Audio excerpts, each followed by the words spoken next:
A day in my life, pasapori kat na po to Cebu. Ay, let go na, let go, let go. Nagro-rosin na naman ako, guys. Na naman.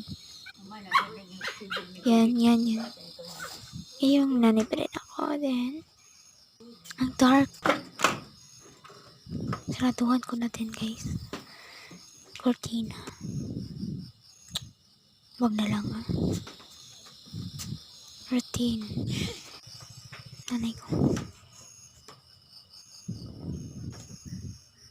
Kukuha pala ako ng select. Select time. Ha?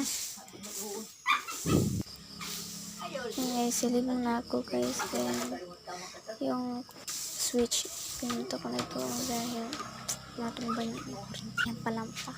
Joke lang, siniga. Nagsasalita kasi yung nanay ko din i-off yung bago voice record ko. Ayun na nga, guys. Happy na pala ako naman sa akin.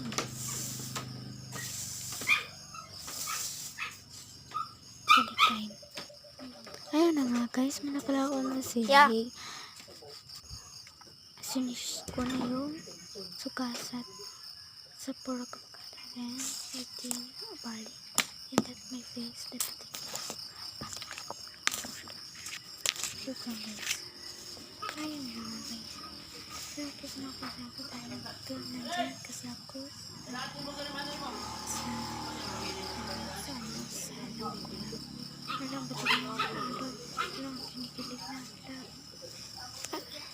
Inayos ko na pala yung buhok ko, guys. Yan. Then, kukunin ko yung aking pinpit.